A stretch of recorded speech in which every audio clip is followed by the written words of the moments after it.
I am ecstatic at what we just got.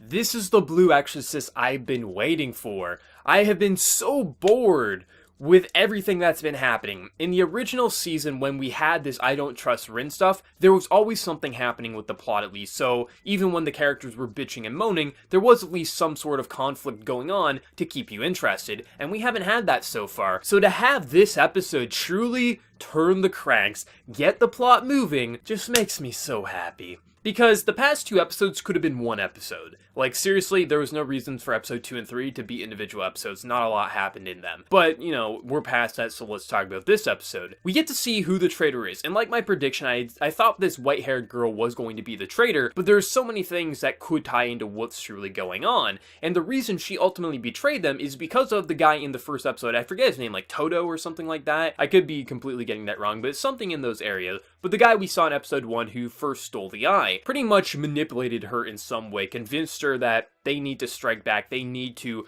stop Bond's father because he is, in a way, protecting the son of Satan. He had, you know, tie-ins with that. The guy who's running the school, the academy there, also was protecting Rin at one point, which we knew from season 1. But everything's kind of just been manipulated in a way to make the good guys seem like the bad guys, and in doing so, they lost one of their closest allies, but she doesn't think that she can just tell everyone what she knows because the head guys just are kind of doing their own thing. They do things slowly, and by the time they would actually act on something, Bond's father could be gone if he truly is what they think he is. So I really did like how everything came together as the episode started off making it look like this other guy was going to be the traitor, but they twisted it on its head. But that wasn't even like the best part of the episode. Like that alone was just like, okay, we're finally getting into some conflict, things are happening, this is a good episode. But what truly made the episode special to me, and really shows when Blue Exorcist can shine, it can shine damn well, is when we have the confrontation between Bond and his father, but more so Rin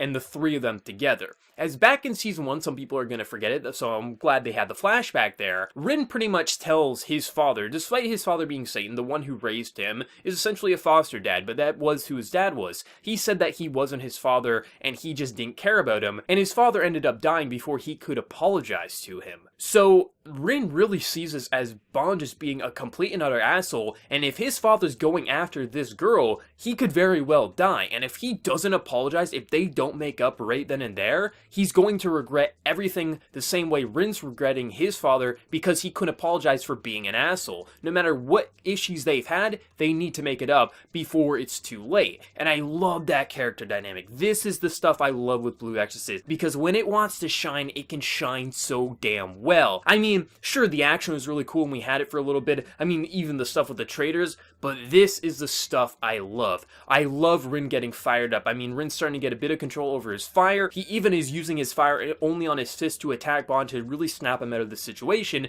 but they do have to reel him back in before he gets destroyed by these exorcists. So I love that confrontation, that scene.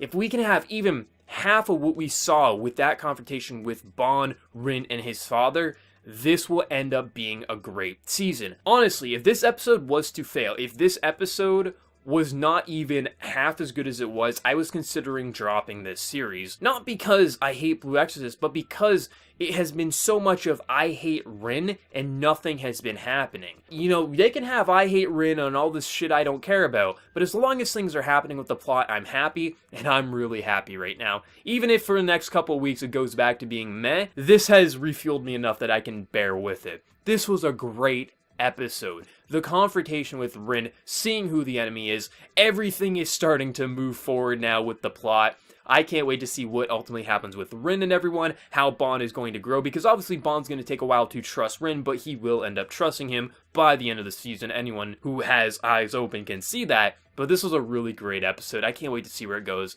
Definitely the best of the 4 so far. For anyone who watched this episode, are you happy like me that we're finally getting some good content? Because I'm ecstatic that this episode even happened, because I had low expectations going into this week. So let me know your thoughts, and as always, hit that like button if you did enjoy the video. If you're new to the channel, be sure to subscribe. So until next time, everyone, please take care and have a good one.